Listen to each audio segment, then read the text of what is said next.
Story 1. The Lantern in the Loft. I hadn't seen Daniel in almost 10 years when he called me about the barn.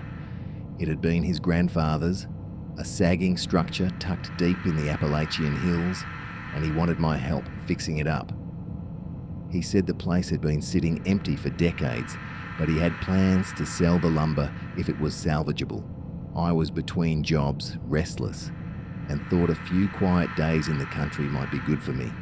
So I drove out, past the winding dirt roads and the thick tree line, until his property came into view. The barn stood tall and hollow, weathered grey against the sky, the kind of place that carried its own silence. We worked during the day, pulling rotted boards, clearing out nests, sweeping the hayloft clean. It felt ordinary enough, but when the sun dropped behind the ridge, the air grew heavier, quieter. The nearest house was miles away, and at night, the only sound was the shifting of the trees. Daniel had gone back to his parents' house for the evening, promising to return in the morning. I told him I didn't mind staying alone. I'd roll out a sleeping bag in the hayloft, keep a lantern close, and get some rest. The loft smelled of dust and old straw. Crickets chirped outside the gaps in the boards, and moonlight seeped through in thin silver lines. I was just beginning to settle in when I noticed a faint glow at the far end of the loft. It swayed gently, as if someone were carrying a lantern through the beams. I propped myself up on my elbows, calling out softly, thinking maybe Daniel had come back. There was no answer. The glow continued, steady but muted. It wasn't bright like a flashlight, more like the dull flame of an oil lantern. I listened for footsteps on the wooden boards, but there was nothing, only the distant sound of night insects. My heart began to beat harder in my chest. The barn was empty. I had checked every inch earlier. Still, I told myself maybe it was the moon reflecting oddly through a crack, playing tricks on tired eyes. I pulled the sleeping bag tighter and closed my eyes. That's when I heard it, the faint creak of weight shifting above me, the kind of groan an old board makes when someone steps on it. I froze. The sound came again, slower this time, deliberate. Someone, or something, was moving in the loft. I wanted to believe it was Daniel, but my gut told me otherwise. He would have called out. He would have let me know he was there. I sat up and whispered his name. Nothing. The lantern light flickered brighter, then dimmed, and I swear I felt the air change, as though the space was no longer mine alone. My mouth went dry, and for the first time in years, I felt real, childlike fear pressing against my chest. I told myself to be rational. The barn was old, wood shifted, light bent strangely. I lay back down, determined to ignore it. But the sound didn't stop. The boards groaned softly, then stilled. I held my breath, listening so hard I could hear blood in my ears. After a moment, there was another sound, like straw being pushed aside, slow and deliberate. I sat up, clutching my flashlight, and aimed it across the loft. The beam cut through the dust, catching the empty rafters. No lantern, no figure, just rotting beams and hay. I laughed nervously, convincing myself I was tired, imagining things. I turned the flashlight off and tried again to rest. Minutes passed, or maybe longer. My eyes grew heavy. Just as I was drifting off, a sharp crack echoed through the loft. My eyes flew open. The sound hadn't come from far. It was close, just a few feet away. This time I didn't move. I stayed perfectly still, barely breathing. The barn was quiet again, except for a low groan in the boards right beside where I lay. There was no mistaking it. Something heavy was crouched there, watching. I felt it before I saw anything. The pressure of being observed, the awareness that something shared that dark space with me. I lay there until dawn began to seep through the gaps in the walls. When the light finally filled the barn, everything was ordinary again. No lantern, no prints in the dust, nothing disturbed in the hay. but I knew what I had felt. I packed my sleeping bag and didn't mention it to Daniel when he returned. The next night, I refused to stay in the loft. I set up a cot near the barn doors where at least I could see the open field outside. Daniel teased me about being spooked by the countryside, but I didn't argue. As the night deepened, I kept one eye open, waiting. Hours passed in silence. Then, sometime after midnight, I noticed the glow again, up high in the rafters, swaying gently. I sat up quickly, my breath catching. The light moved as though carried by an invisible hand. I shone my flashlight, but the beam cut only empty space. Yet the glow remained, untouched, flickering dimly in the shadows above me. I shouted, demanding to know who was there. The light faltered, then disappeared, swallowed by the dark. Silence filled the barn. Then came the unmistakable sound of footsteps, slow, deliberate, descending the loft ladder. The creak of each rung echoed closer and closer. My flashlight trembled in my hand. I aimed it at the ladder, but the rungs were empty. Still the sound continued, one step after another, until it reached the dirt floor. I couldn't move. My chest felt crushed by fear. The space just in front of me was heavy, as though someone stood there, waiting. The barn door behind me was only a few feet away, but I couldn't bring myself to turn. I stayed frozen until the sound stopped and the weight in the air lifted. Morning found me outside, sitting against my truck with no memory of leaving the barn. Daniel arrived, cheerful, ready to get back to work. I didn't tell him what had happened. I couldn't find the words. He kept talking about tearing down the old beams, about how much money the lumber might bring. I just stared at the barn. Its grey boards soaking in the sun, its loft hidden in shadow. I helped him for the rest of the week, but I never set foot inside after dark again. Even in daylight, I'd catch myself glancing up at the rafters, half expecting to see that faint glow swaying back and forth. It never showed itself again while I was there, but I knew it hadn't gone. Sometimes, late at night, when I'm back in my own bed, miles away from that place, I still see it behind my eyelids, the dim lantern light, rocking in the dark, waiting for me to look. Story 2. Footsteps in the hay. I first found that old barn when I was 15, wandering through the backwoods to escape the chaos of home. My parents were always arguing, and the town felt suffocating, full of people who asked too many questions. The barn sat a mile off the main road, half hidden by overgrown brush and leaning trees. Its wood had greyed with age, warped and splintered, the roof sagging in places like it might collapse any day. I remember the smell immediately: dusty hay, mould, and something faintly sour like long dead animals. For a kid my age, it was perfect. A place to be alone, to hide, to breathe. I started going there almost every weekend. During the day, I'd explore, poking around in corners and between rafters, marveling at the way the sunlight cut through the cracks. At night, though, it became something else entirely.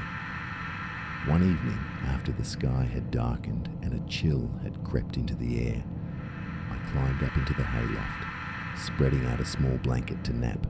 The floorboards groaned under my weight. The wind rattled the walls, and the moonlight came in long silver lines across the dust. I remember closing my eyes, feeling the quiet settle over me, a deep, almost comforting silence. Not long after, I woke to a sound that froze me solid: hay crunching. Slow, heavy, deliberate footsteps, moving below me across the floor. I held my breath, straining to listen, hoping it was just the old building settling, but the steps continued, circling beneath me. I tried to tell myself it was a farmer checking on the property, or maybe some local kid playing a trick. My heart pounded so hard I was sure the sound would give me away. Yet the barn door never moved. I waited for a long time, frozen, as the footsteps made their slow, patient circuit below. Every instinct screamed at me to climb down, to run, but I couldn't. Something about the way the steps moved, careful and deliberate, kept me rooted. I stayed pressed against the loft's edge, listening to each crunch of hay, each faint scrape of boots, or whatever it was, against the dusty boards. Time lost meaning. The steps never rushed, never faltered, but their path was unnatural, moving as if they were aware of my presence, but not in a hurry. Eventually, I mustered the courage to peek over the edge. I held my breath and carefully raised myself just enough to see the floor. It was empty. Dust lay thick over the wooden planks, hay scattered from old neglect. Nothing moved. Nothing could have made the sounds I'd been hearing. I blinked, rubbed my eyes, telling myself I was imagining things, that it had been a dream. I slid back down, but the unease didn't leave. I could still feel the weight of someone, or something, having moved beneath me, circling, watching. I stayed in the loft until the first hints of dawn, the sky lightening to a pale grey, and even then, I didn't make a sound.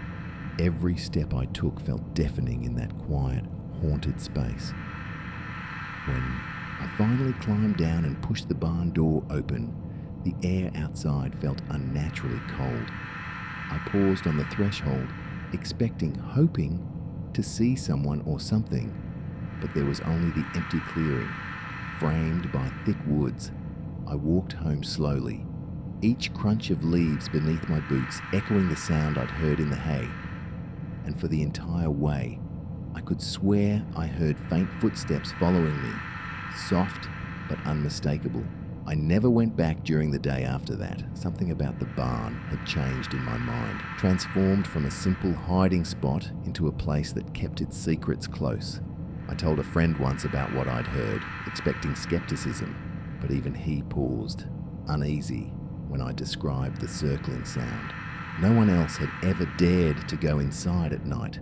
The townspeople avoided it, murmuring about old legends about the last farmer who had disappeared out back, never seen again. At the time, I laughed it off.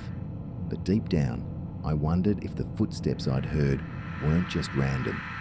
Years later, I drove past the barn again, long after I'd left home. The structure was in worse shape. Boards fallen, roof caved in, but the feeling it gave me didn't change. I stopped for a moment, looking at the empty doorway, and I thought I could hear the faintest scrape of hay beneath unseen feet, circling, patient, like they'd been waiting for me all these years. I didn't get out of the truck. I didn't want to see it. Whatever had been in that barn that night wasn't something you chased off. It was something you left alone. Even now, when I'm far from that town and the hill where the barn sits, the memory comes back unbidden. Sometimes at night, I swear I can hear it. Footsteps circling beneath the floorboards, slow, deliberate, as if testing the silence, listening for anyone foolish enough to think they're alone. I tell myself it was a young mind's imagination, overactive and frightened, but the memory is too vivid, too exact. I remember every sound, every shadow, every heartbeat that felt like it would break my chest. I remember the weight of eyes I never saw, watching, waiting, patient as the mountain itself. I've never returned, and I never will. But in quiet moments, when the wind whistles through the trees and the night presses in close, I can still hear it. Footsteps circling the hay, moving under boards that have long since rotted. It's a sound that belongs to the barn and to the hills, and I know now that some things out here in the Appalachians never leave. They wait quietly for someone to stumble into their world, to hear what they shouldn't, to know that the night has a memory far older than any of us.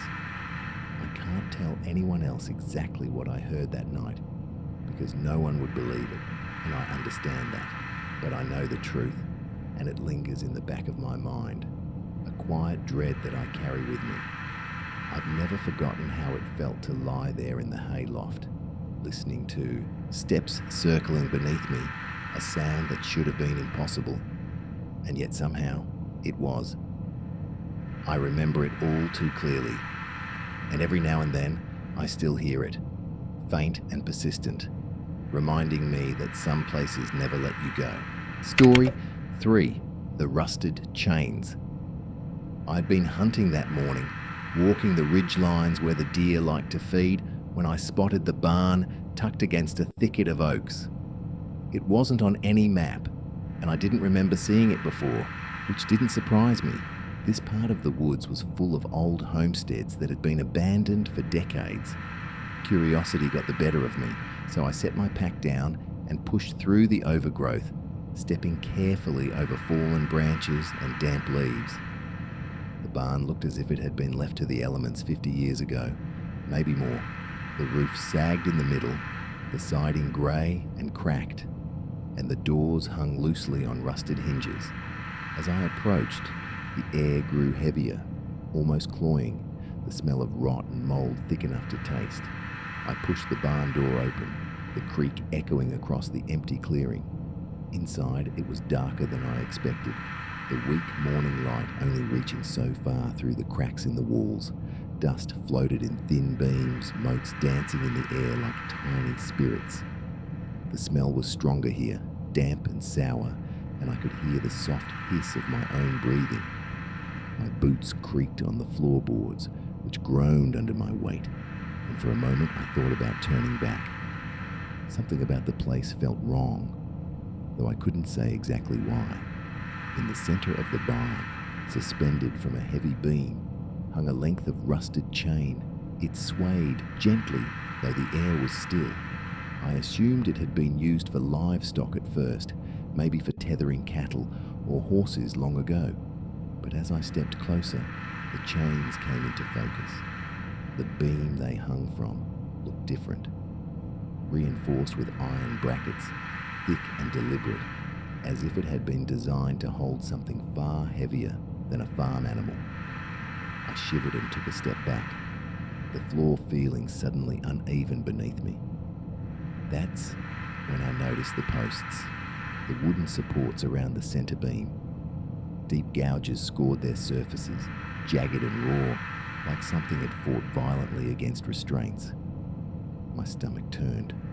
I tried to laugh it off, muttering to myself about old horses or wild dogs, anything that could make sense of it. But the marks weren't neat. They weren't accidental. They were deliberate, full of struggle, full of resistance. I told myself I was letting imagination run wild. The woods had a way of getting into your head, of twisting what was real into something darker than it was. Still, I took a few steps back, my hands tightening around my hunting knife for some faint comfort. That's when the chains rattled sharply. The sound was sudden, loud, the iron links clanging against one another. I spun around, flashlight beam slicing through the darkness, but the chains hung empty, swinging just slightly as if an invisible hand had tugged at them. My pulse raced. I called out, half laughing, half shaking with tension. "Hello? Anyone here?" The barn swallowed my words, echoing them back to me hollow and distorted. No answer came. Only the chains rattled once more, then stilled, swaying faintly like they hadn't moved at all. I wanted to run, to leave the barn and never look back. But some part of me, call it stubborn curiosity or plain stupidity, made me step closer again. The gouges in the posts seemed to pulse in the low light, shadows falling in ways they shouldn't. I ran my hand over one of the scratches. The wood was splintered, rough under my fingers, and for a fleeting moment I felt a memory that wasn't mine, an image of someone or something straining, fighting to break free, screaming silently into the dark.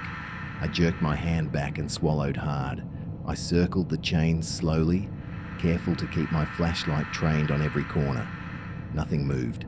No footprints in the dust, no traces of recent activity. The barn felt abandoned in every way.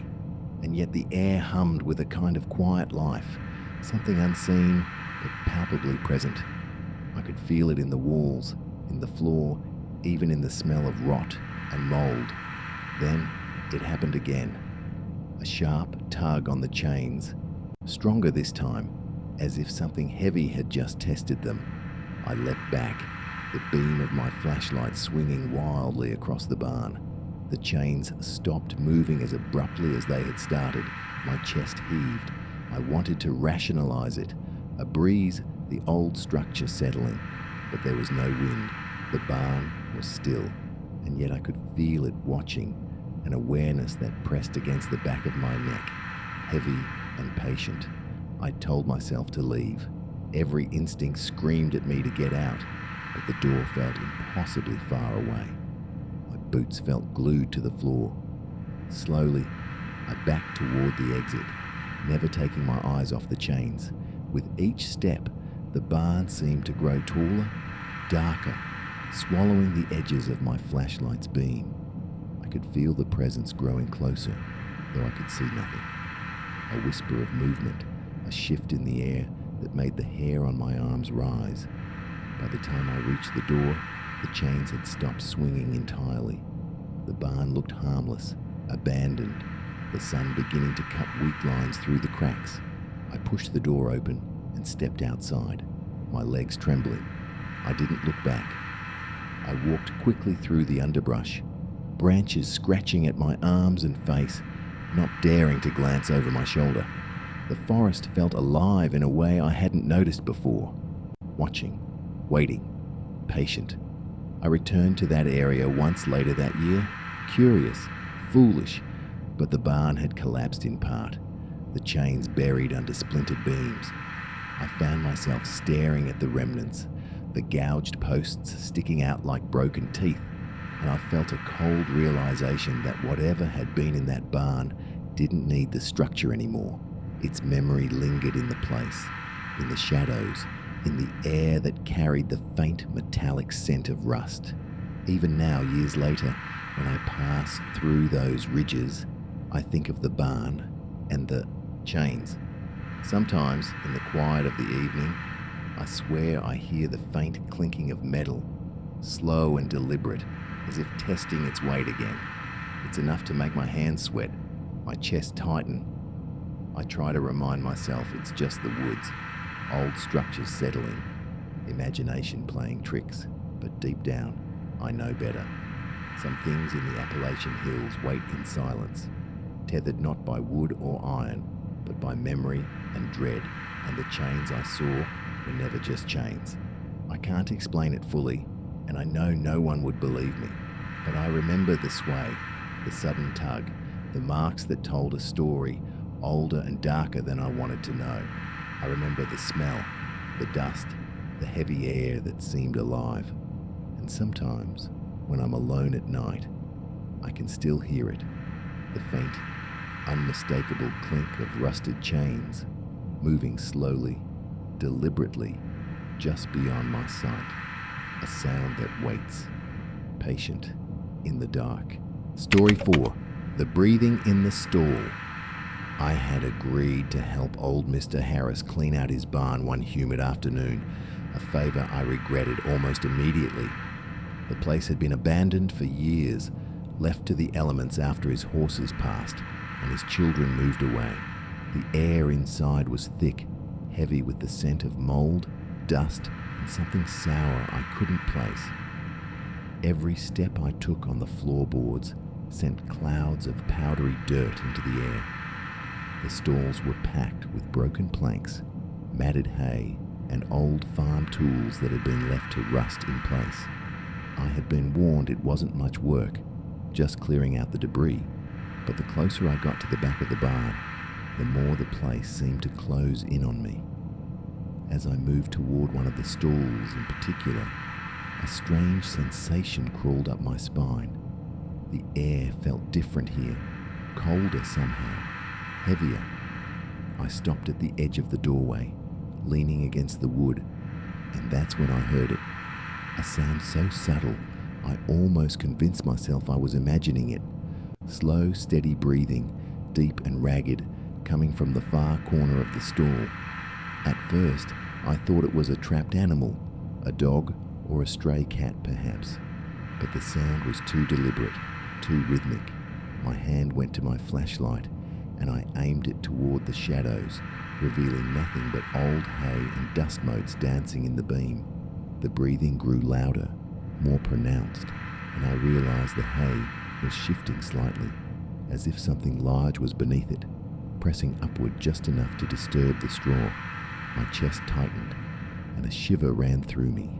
I told myself it had to be a stray animal, maybe even a raccoon or a possum that had made its way in over the years. But when I swung the stall door open with a sudden jerk, the space was empty. Not a paw, not a trace of anything alive. I blinked in disbelief, certain my imagination had betrayed me, and yet the breathing didn't stop. It had moved closer. The sound was now unmistakable, right behind me, almost in my own ears. I froze, gripping the edge of the door, straining to hear any other indication of what might be there. The barn itself seemed to hold its breath along with me. My flashlight flickered in the still air, throwing long shadows across the walls, and I could feel the hair on my arms standing straight up. Each exhale I took seemed loud in the oppressive silence. I forced myself to turn slowly to face the back of the stall. The beam of my flashlight danced across the broken boards and scattered hay, but there was nothing. No animal, no person, nothing visible, and yet the breathing continued, deep and slow, like the lungs of something enormous, pressing against the floorboards without a shape to hold it. My stomach churned, and I had to force myself to step back, one hesitant foot at a time, never taking my eyes off the empty stall. I considered calling out to announce my presence, to see if anything would respond, but my voice caught in my throat. The sound seemed alive, almost aware, responding to my movement, growing slightly louder when I paused, then softer when I moved. Every rational thought I had clashed with instinctive fear. I told myself again that it had to be an animal, something that had gotten trapped and was too scared to move. Yet even that explanation felt hollow, like a fragile barrier against the growing unease that gripped me. Minutes passed, or maybe longer, I couldn't tell. The barn smelled sharper now. The mouldy air mixed with the metallic tang of dust disturbed by my footsteps. My flashlight beam trembled slightly in my hand as I edged toward the barn door, hoping for some sense of normalcy, some breath of open air. And then the breathing changed. It shifted position, coming from just beside me, closer, almost brushing against my shoulder.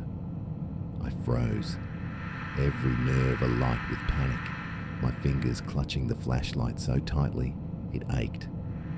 I spun slowly, shining the light across the back of the barn, scanning every corner, every pile of debris, every shadow. Nothing moved. Nothing made a sound except for the steady, deliberate inhaling and exhaling that seemed impossibly close.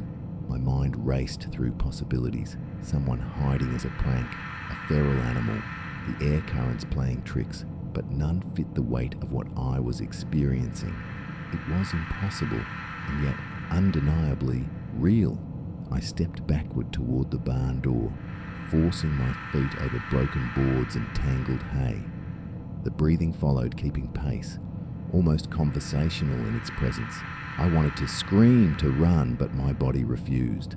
The barn had become a cage, and I was the only prisoner, marked not by bars or chains, but by a presence I could neither see nor comprehend.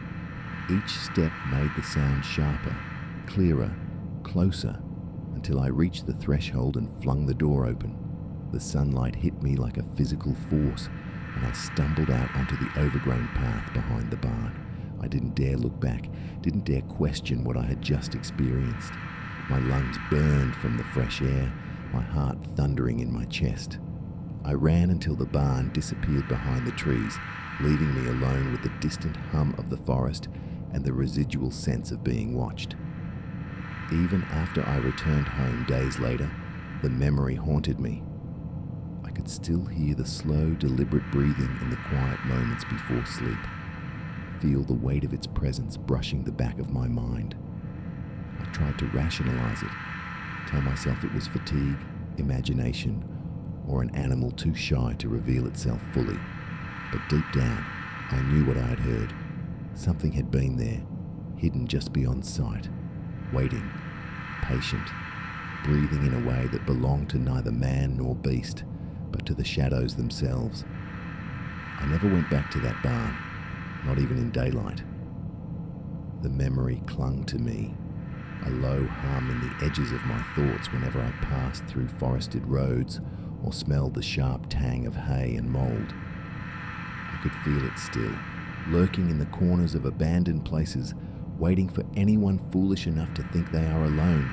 And sometimes, when the night is still and the air heavy, I swear I can hear it again, deep, ragged, slow, right behind me, reminding me that some parts of the mountains never truly forget. Story 5, a figure at the rafters. I remember that night like it was carved into my bones, every detail sticking with me no matter how many years have passed. I was staying with my cousin down near the old tobacco barn, the kind of place that smelled of dust, mildew, and the faint lingering tang of dried leaves. The barn had been empty for as long as anyone could remember, the wood grey and splintered, and the roof sagging in places like it might give way under its own age. We were young, foolish, and eager for the thrill of things we shouldn't be doing. That evening, after the sun had dipped below the hills and the shadows began to thicken, my cousin and I dared each other to go inside. I volunteered first, telling myself it was just an empty barn, a quiet relic of someone's forgotten livelihood. The moment I stepped inside, the air changed. It was heavy, almost suffocating, thick with the scent of decayed tobacco and dust motes dancing in the moonlight that filtered through cracks in the walls. My boots crunched softly on the wooden floor, echoing in the vast, hollow space, and I felt a twinge of something I couldn't name. I ignored it at first, climbing the ladder to the rafters with a thrill in my chest. Up there, I could see the barn spread out beneath me, the hay scattered in thin, brittle piles, the old wooden posts twisted with age. The moonlight sliced through the gaps in the walls, cutting ribbons of silver across the floor. It was beautiful in a strange, lonely way, like being suspended in a world untouched by time. I leaned over the beams, peering down at the floor, and that's when I saw it.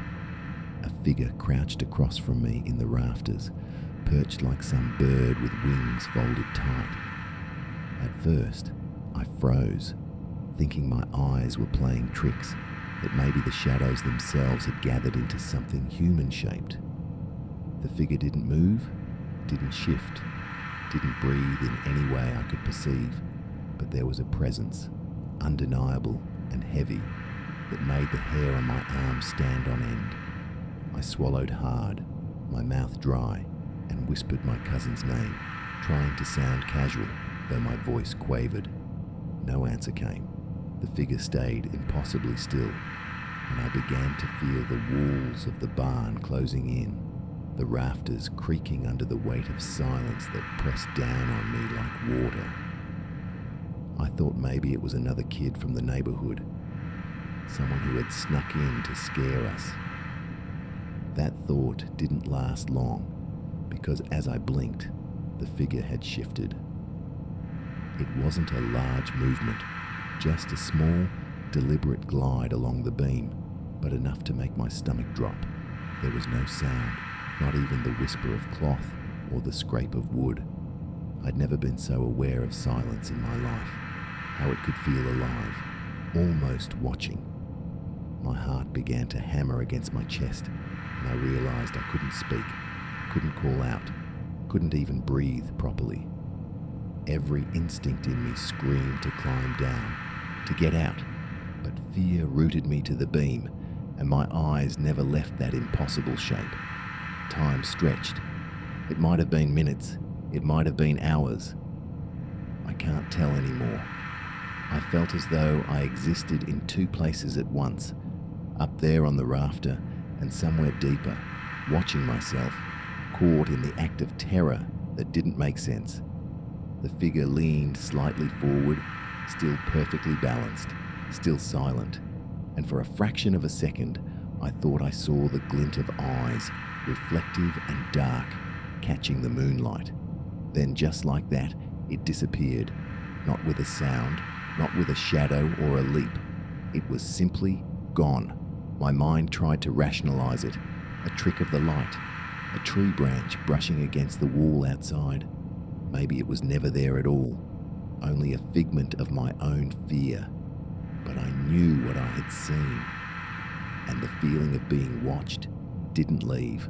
I scrambled down the ladder faster than I had ever climbed anything in my life, my hands shaking, my boots slipping against the worn rungs. My cousin was waiting on the floor, leaning casually against the post, smirking, probably thinking I was exaggerating some childhood scare. I told him about the figure, about how it had shifted along the beam, how it had vanished. He frowned at me, then shrugged, saying he hadn't seen anything. His calm, disbelieving voice only made my fear more acute, because I knew the figure hadn't left. Something had been there, and it had been deliberate. We left the barn that night, the crickets and the soft rustle of leaves outside doing nothing to calm the edge of panic that still ran along my spine. As we walked toward the house, I kept glancing back, expecting, half hoping, half fearing, to see it silhouetted against the moonlight, crouched like a predator above the rafters. Nothing appeared, but that sense of being watched never really left me, not fully. Even in my cousin's company, even in the familiar paths of our yard, I felt eyes tracing me, careful and patient, like the world was not empty, but quietly attentive. I returned to that barn a few times over the years, sometimes alone, sometimes with friends, but I never saw it again. Nothing else in the rafters ever crouched, ever moved, ever made me question the solidity of the space around me, and yet each time I pass that barn at night, even from a distance, I feel it. The way the shadows seem to cling to the beams, the way the wind whistles through the cracks in a manner that suggests more than just air, more than just emptiness. Sometimes I imagine I hear a faint scuff of movement, careful and deliberate, tracing the paths I take through the field. I've tried to explain it to myself, rationalized it endlessly. A trick of moonlight, fatigue, a childhood imagination running wild. But rational explanations don't make the memory any less visceral. I still see the stillness of that figure in my mind, perched and silent, waiting.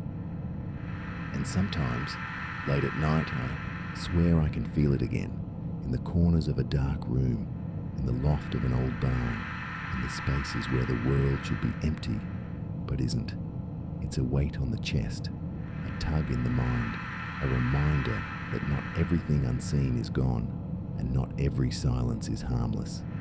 I never found out who or what was up there, and I don't think I ever will.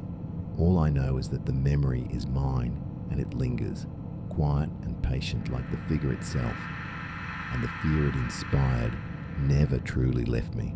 Even now I cannot pass an abandoned barn without a pause, a tightening in my chest, an almost irresistible urge to look up at the rafters, half expecting, half dreading, to see those dark, crouched eyes watching from the shadows where moonlight never quite reaches.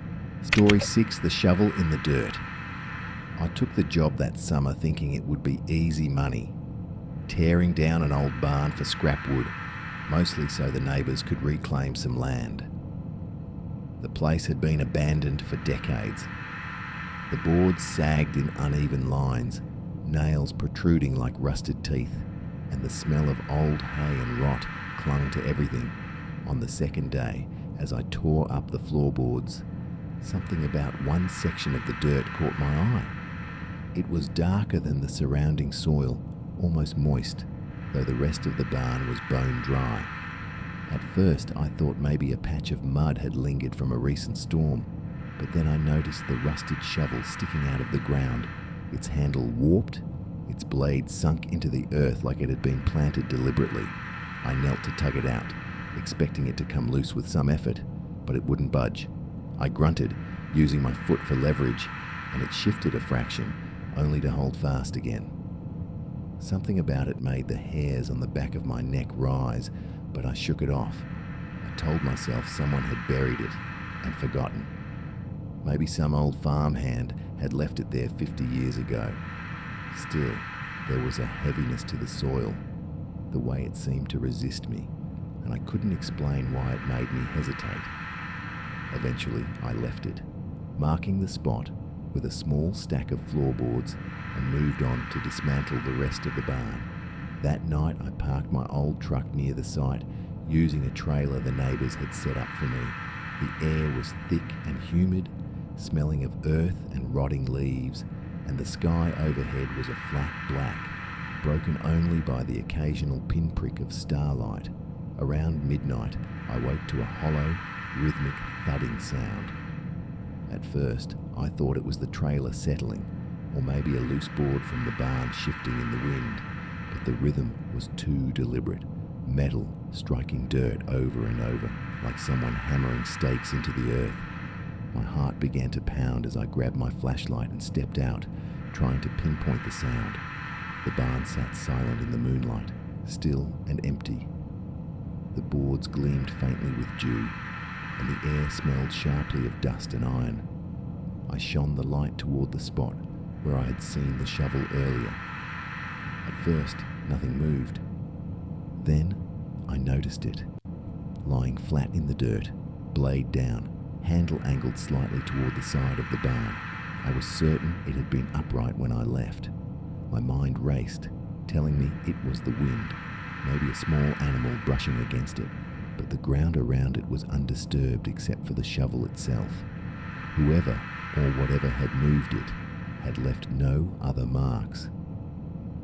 I approached cautiously, every creak of the floorboards under my boots sounding deafening in the quiet night. The shovel felt heavier somehow when I picked it up, as if its rusted metal carried the weight of the earth itself. I pulled it out and set it aside, telling myself to finish the job in the daylight and not to dwell on the strangeness. I tried to sleep again in the trailer, but I couldn't. The thudding had stopped when I left, yet a low hum of unease clung to the air, a sensation that something was watching, waiting. The next morning, I returned to the barn with renewed determination, telling myself that whatever I had felt the night before was fear playing tricks on me.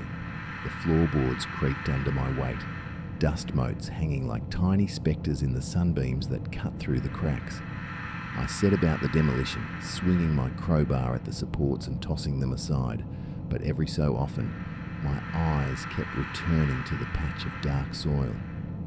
Something about it seemed alive, like it had settled deeper into the ground overnight. I noticed fresh gouges in the dirt around the shovel's resting place, shallow but distinct, like claw marks. My stomach turned. I told myself it was an animal again, maybe a raccoon or a stray dog, but nothing else stirred. No footprints, no droppings, nothing to suggest a creature had been there. The air had grown still, heavy, and the sun's warmth felt damp and oppressive. I tried to focus on the work, but a sense of being watched tugged at me with every swing of my hammer. By the afternoon, I had the barn mostly torn down. I decided to check the soil again, half expecting to find nothing, half expecting to see the shovel back in its upright position. When I knelt beside it, I found the dirt freshly turned, as if someone, or something, had dug in the night. The handle of the shovel was embedded deeply, angled just like it had been before, but the earth around it looked like it had been recently disturbed. My hands shook as I dug a few inches with my bare fingers, finding nothing beneath the surface. There was no body, no object, just the damp, dark soil and the shovel. That evening, I stayed at the trailer again, avoiding the barn. I tried to convince myself that I was imagining things, that the isolation of the place was playing tricks on my mind. The woods were silent, except for the occasional rustle of leaves, and the stars above seemed impossibly still. Around midnight, the thudding began again, louder this time, echoing through the trailer walls, vibrating through the ground. I forced myself to go outside, gripping the flashlight like a weapon. The beam cut through the darkness, landing on the shovel.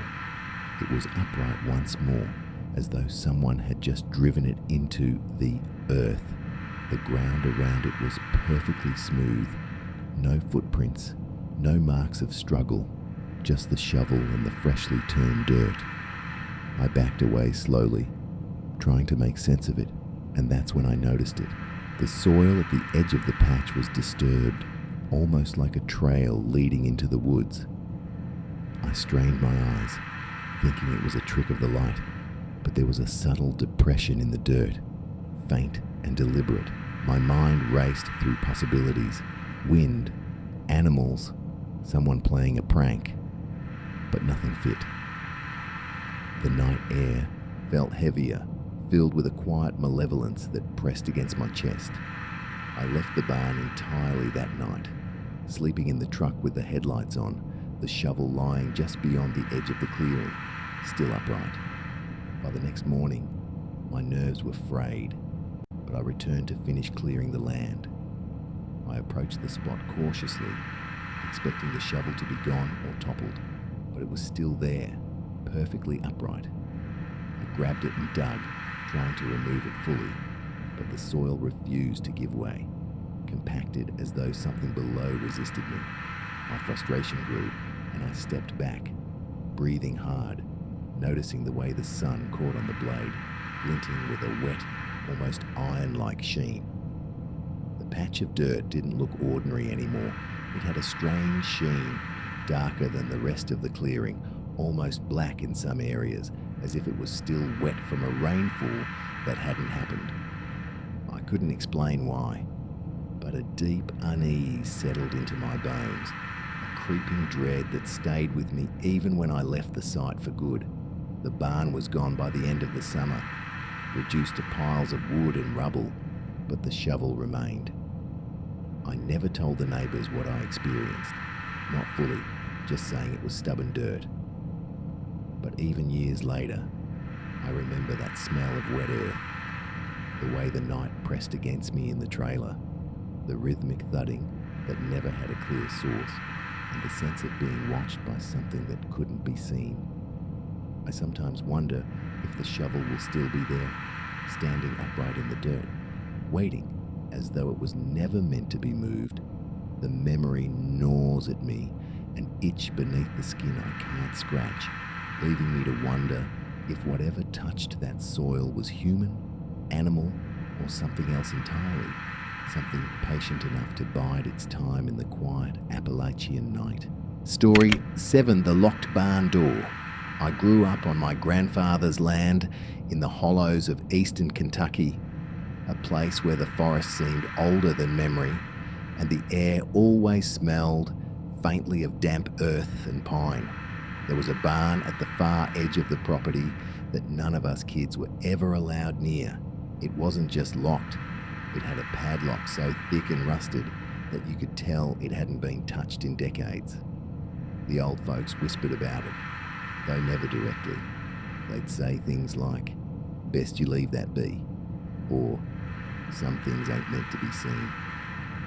Curiosity, of course, does strange things to a boy, and the longer I stared at that weathered wood and its stubborn lock, the more I imagined what could be inside. One night, when the wind had died down and the moon was just a sliver in the sky, I slipped out of the cabin with a flashlight I'd borrowed from my father's tool shed. Every step through the overgrown grass and fallen leaves felt louder than it should, each snap of a twig underfoot making my heart hammer. When I reached the barn, the padlock looked almost mocking, thick rust eating the metal in jagged patches. A pressed my eye to the crack between the boards, trying to see inside without touching anything. My breath fogged the glassy edge of the flashlight beam, and I had to swallow down the sudden dry lump in my throat. What I saw made me step back as if the wind itself had struck me. The barn was filled with rows upon rows of chairs, all facing toward the back wall. They were old, plain wooden chairs, but there was something profoundly wrong about them. Neatly arranged, silent, as though waiting for something or someone. The dust motes in the beam of my flashlight hung like tiny spectres in the air, and for a moment I could almost imagine the chairs filled, people seated and waiting, watching. The silence was heavier than any sound I'd ever heard, pressing against my chest. I was about to turn and leave when a soft shuffle echoed from inside. My flashlight wavered and my hands shook as I gripped it tighter. I strained to see through the crack and my stomach twisted. There was movement, a shadow, subtle at first, shifting across the floorboards. My mind tried to tell me it was a rat, a stray cat, the wind catching some loose cloth, but the rhythm of it, deliberate and almost human, froze me in place. The shuffle repeated, slower this time, deliberate, patient. I stumbled backward, tripping over the root of a tree that had pushed up through the dirt. My flashlight clattered to the ground, spinning light across the barn's exterior. When I finally regained control of my hands, I pointed it back at the padlock. To my horror, it had changed somehow. The rusted iron seemed cleaner, almost newly exposed, as if the barn itself had inhaled and shifted overnight. And worse, the shuffle had grown closer, moving toward the edge of the barn where I stood. My mind screamed at me to run, but something kept my feet planted in the cold dirt. Then I heard it clearly, a slow scraping, like fingernails across wood, faint but purposeful. I could feel it in my bones, the anticipation of something not yet seen, but palpably present. I took a step back, heart hammering, and that's when I realized the barn door wasn't exactly locked anymore. The padlock was gone, replaced only by a slight gap, the door hanging crooked as though inviting me or warning me. I bolted. There's no other word for it. I ran through the underbrush, branches tearing at my clothes, roots catching my feet, the air thick with the smell of wet leaves and something sharper, almost metallic. I didn't stop until the cabin's light spilled across the clearing, warm and familiar. Even then, my hands shook, my chest heaving as if I'd run for hours. My grandfather never asked where I'd been that night, though I'm sure he knew. The adults rarely asked questions about the barn. Some things were meant to remain unsaid, kept behind walls of rusted metal and time. The next morning, I forced myself to glance back. The barn stood there, innocuous now, the morning sun casting harmless shadows across the boards. But the padlock, my God, the padlock was gone. Completely gone, not even a trace of rust or metal left behind. And the door? It hung slightly open, just enough for a person to slip inside if they dared. I didn't tell anyone at first. Who would believe me? My cousin, who lived next door, insisted later he had seen nothing unusual about the barn, nothing but dust and old boards. But I remembered, with every nerve in my body, the rows of chairs, the slow shuffle, the sense of waiting. I tried to put it out of my mind, rationalize it, convince myself I'd imagined the whole thing. Maybe it was the shadows, the way the moonlight split across the floorboards. Maybe it was a neighbor's prank, or the wind, or a raccoon moving the padlock. But every time I passed the barn after that, I felt it. A weight in the air, a subtle tension, like the world itself was holding its breath. Sometimes at night, I swear I hear it again, faint shuffling inside, though the barn sits empty, silent and locked. Or at least it should be. Years have passed, and I've grown into a man who has learned to ignore the uncanny, to chalk up unease to imagination. But every time I return to that hollow, there's a knot in my stomach, an unshakable certainty that the barn is still alive in some way, watching, waiting for me to glance too closely. The rows of chairs are unseen by everyone else, but I know they're there, silent and expectant, facing something I'll never see. I've tried to tell myself it's just old wood settling, the forest whispering, a trick of light and memory. But the way that night felt in my chest, the way the barn seemed to breathe in the darkness, has left a mark no rational thought can erase. I'll never open that door again. I won't even look too closely, but every so often, when the wind is right and the moon hangs low and thin in the sky, I catch a glimpse of the gap where the padlock once was, and I hear, or think I hear, the faint shuffle of chairs settling, as if whatever waits inside is reminding me that it is patient and it is still there. And though my rational mind screams that there's nothing, I can't shake the feeling that some part of that barn is alive in a way no human can ever understand, and it remembers me. I learned that night that curiosity has a cost, one you carry in your chest long after the footsteps have faded and the morning has come. Some doors aren't meant to be opened, and some silences are not empty.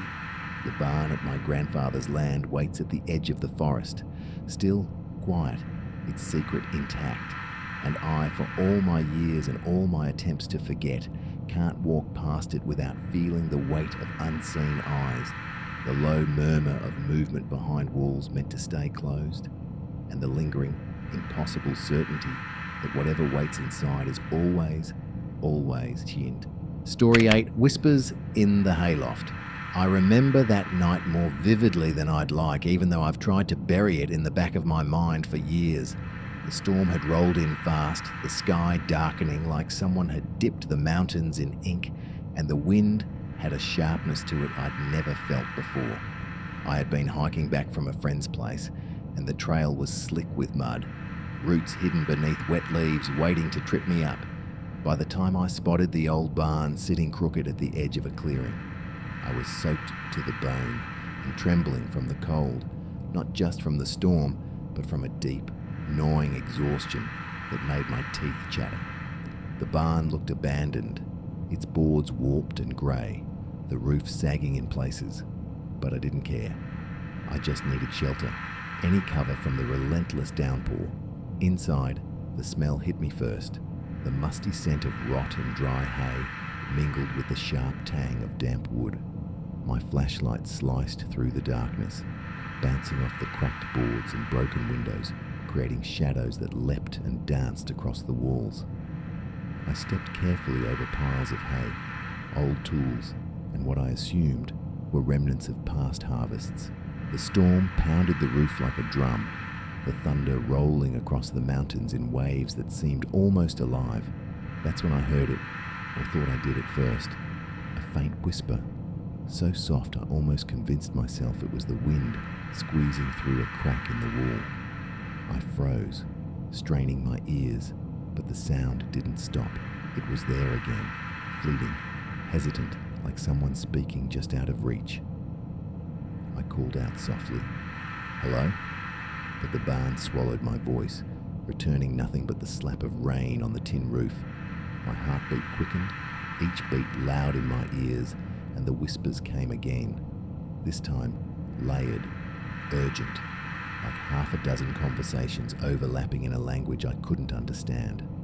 I swallowed hard, trying to convince myself it was just the storm playing tricks, maybe echoes of old voices carried in the wood, but instinct told me otherwise. Drawn by a mix of fear and curiosity, I found the ladder leading up to the hayloft, its rungs slick and trembling under my hands.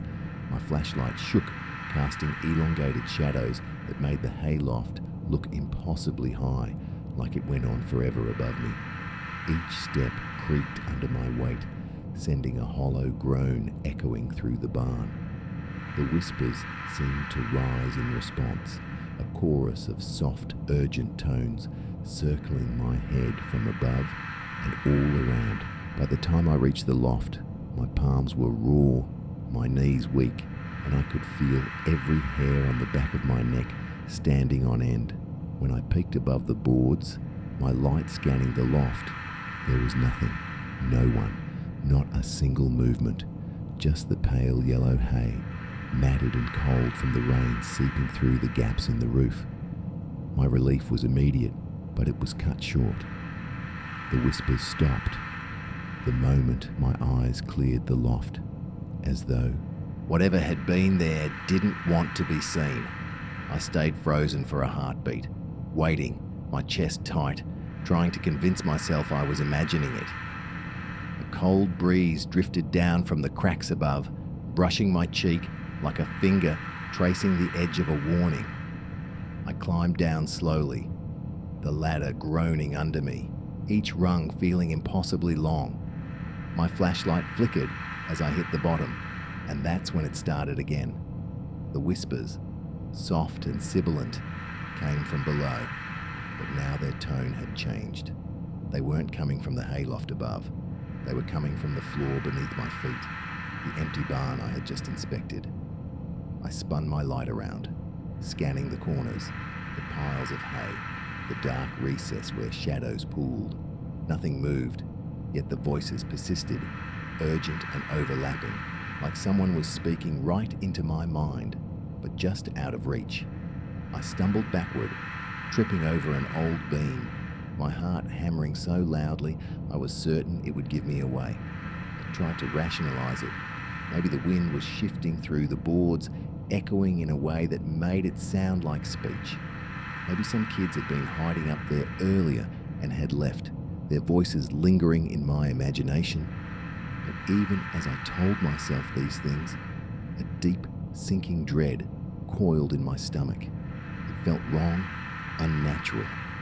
I wasn't alone in that barn, not in the way you'd expect, but in a way that made the air thick and heavy, like the building itself was holding its breath, watching me. I made for the door, every instinct screaming at me to leave, and that's when I noticed the hay shifting in a pile near the back wall, though no wind should have reached it. My light fell on it, the beam catching something, or nothing. I couldn't tell. My hands were shaking so hard I could barely hold the flashlight steady. The whispers rose again, louder now, more insistent, almost pleading. I don't know how long I stood there, frozen, trying to pinpoint their source. My rational mind wanted to run, to leave and never look back, but I was trapped by the sheer, unsettling awareness that whatever had spoken wasn't finished, wasn't done with me yet. I bolted then, faster than I have ever moved in my life, the flashlight bouncing wildly against the boards, the thunder outside clashing with the sound of my pounding feet. I didn't stop until I was outside, the rain pelting my face, soaking through my clothes, and the barn looming behind me, silent once more, as though it had never spoken at all. I kept my eyes on it until I reached my car, and even then I drove away with the storm chasing me down the gravel road, unwilling to look back at the dark mass of timber and shadows. I didn't tell anyone that night. I couldn't. Even trying to explain it now, years later, makes the hair on my arm stand on end. I've been back to that area since, in the daytime, with friends, trying to see the barn to confirm what I had heard. But it's different in the light. The boards are grey and sagging, the hay flattened, the silence complete.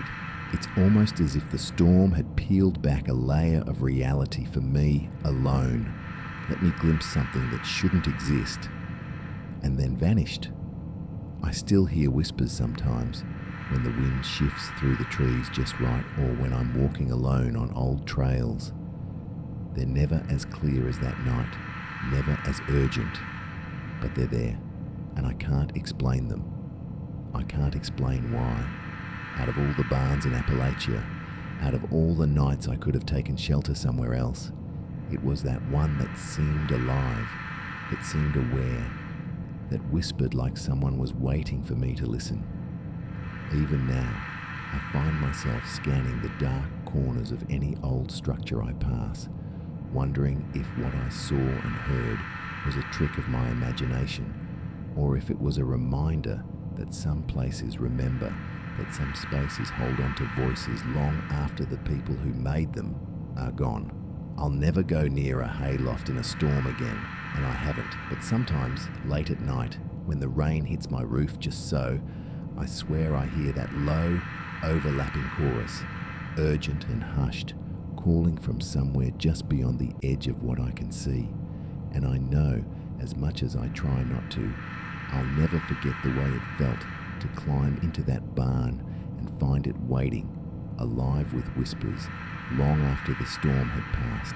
Story 9, The Barn Without Shadows. I remember it like it was yesterday, though I've tried over the years to convince myself it was just a trick of my mind.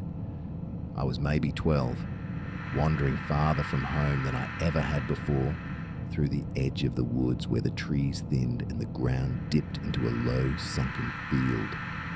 That's when I saw it. An old barn sitting off to one side, its weathered boards grey and peeling, the roof sagging like it was trying to touch the earth. Even from a distance, there was something off about it, a wrongness I couldn't name. I'd been warned by my uncle not to go near any of the abandoned structures at the edge of the property, but the curiosity of a kid who'd been cooped up all summer got the better of me. The sunlight flickered through the trees, dappled and uneven, and when I stepped closer, the air felt thick, almost wet, and smelled sharp, like iron and old rot, mixed with a faint chemical tang. I hesitated at the edge of the barn, running my fingers along the rough wood of the doorframe. The barn seemed quiet, almost too quiet, but it was the kind of quiet that presses in around you, filling your chest and ears. I flicked my little flashlight on, the beam jittering as my hand shook, and I pushed the door open. There was no creak, no sound at all, except the dull thump of my own heartbeat. I stepped inside, and that's when I noticed it. The shadows. Or rather, the absence of them. My flashlight cut through the dust-laden air, illuminating bales of hay stacked neatly against the walls, scattered tools, and the dusty floorboards. But none of it cast a shadow. I shone the beam on myself, and even my own body, small and trembling, appeared flat, like a painted figure pasted against the world. I backed up instinctively, my stomach twisting. I knew something wasn't right. The smell of the barn grew stronger, cloying and metallic, and it made my head ache. I waved the flashlight around, trying to find the edges of the room, trying to find anything that made sense. Everything looked ordinary, yet the air felt heavy, charged. The silence was wrong too. There was no hum of insects, no breeze rattling through the cracks, just a suffocating stillness. I called out my own name, a half-laughing, half-nervous sound, but the echo didn't come. The sound seemed to vanish in the space itself, swallowed before it reached the walls. I crept forward, 1 foot at a time, feeling the boards under me groan faintly, but without the normal creak you'd expect. I tried to shake my fear, telling myself it was a trick of the light, that shadows could be hidden in the folds of old hay or the corners of the room. But even as I told myself that, I knew I was wrong. I bent down and touched a bale of hay, expecting to see its dark outline spread across the floor. Nothing. My hand rested on the coarse straw, and still, nothing. Not a shadow. I straightened up, chest tight, and the hair on the back of my neck prickled as though the barn itself was breathing. I don't remember thinking of running immediately. I was frozen, caught between curiosity and terror. I moved deeper inside, my flashlight trembling in my grip. Every object seemed solid, real, but the unnatural flatness of the space around me made it feel unreal. I couldn't place a floor, a wall, or a ceiling with certainty.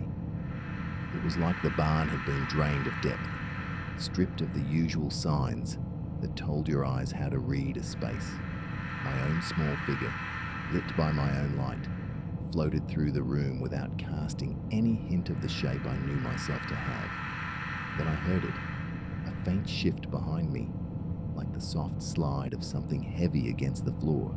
I spun around, flashlight swinging, but there was nothing.